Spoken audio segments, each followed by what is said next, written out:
How old was I when I first started investing? Well, the real answer is I was like 6 or 8 years old. I'm sitting in McDonald's with my mom, eating my hamburger, going on and on about how much I love McDonald's. I love McDonald's. And my mom says, hey, if you love it so much, you can own McDonald's.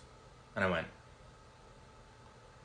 I can what? I can own McDonald's? So we went home, called the stockbroker because internet wasn't really a thing. Hey, Kenneth wants some stock in McDonald's. I mean, imagine being like 8 years old on the playground, walking around like, is that your ball? Is that your Game Boy? Yeah, I own stuff too. This doesn't mean that I was like 9 years old reading the Wall Street Journal like, mother, call the stockbroker and have him put in another order for... But the seeds were planted. And around that same time, I was sitting on the couch with my grandma and the news was playing. And I was talking to my grandma, and she was listening to me the whole time, going on, like, my toy can do this. And she's like, wow, that's amazing. And then the news guy comes on, and he's like, up next, Wall Street news, financial news. And my grandma looks at me and goes, shh, and then watches the news. And I was like, this must be important. So again, more seeds being planted. I understand now that my mom knows about investing. My grandma wants to watch the finance news. Something's important here. I'm a lifelong professional wrestling fan. This is a picture of me when I was 18 years old training to actually become a professional wrestler. Didn't work out, so I'm doing this. I was 14, 1999, and WWE, which was then WWF, was going public. And I was, again, no way I'm missing out on this. So got on the phone with the stockbroker. I got to get shares of WWE, and I did. And actually, in the last 10 years, WWE, which is now TKO, outperformed Apple over the last 10 years. So that was pretty incredible.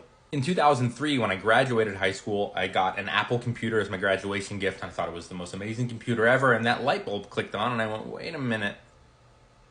Maybe I should be buying stock in this company. So I called up the stockbroker, who gave me terrible financial advice, and I said, I would like some shares in Apple. I walked dogs as a kid and took care of cats and helped clean out storage rooms and helped old people carry up their groceries and stuff like that. So I had about $3,000 in my savings account. And what do you know, Apple was $9 a share, which means that I could have purchased 300 shares. He said, why do you want Apple? And I said, well, iTunes, and he said, nobody wants to listen to music on their computer. They want physical, they want tapes and CDs and stuff like that. And I was like, I think this guy is wrong, but he's the expert, and I don't know how to advocate for myself because I was 18, so... It's a much longer story, but I ended up getting a little bit of Apple stock in 2003, and then he told me to sell it during the recession, which again is more bad financial advice from a professional, which is another reason that I do this thing here now on TikTok. And after that, I was just very interested in investing. In fact, you've probably seen this 1,000 times. This is my original wish list from 2008. You can see there's like coffee stains on it and stuff. But in 2008, when I was watching all the news about this recession and the housing crisis, I went, now might seem like a good opportunity to make some very high quality investments. I mean, look, Bank of America was $12, Starbucks was $7. Two of these companies don't really exist anymore. Chipotle was $38 and went up to over $3,000. Goldman Sachs was $55. Home Depot was $19. Toyota was $59. McDonald's was $55. So I've been investing for a very long time. And if you want to learn how, you're in the right place. Remember, bulls make money, bears make money, pigs get slaughtered, and smart investors always smash that follow. See you later.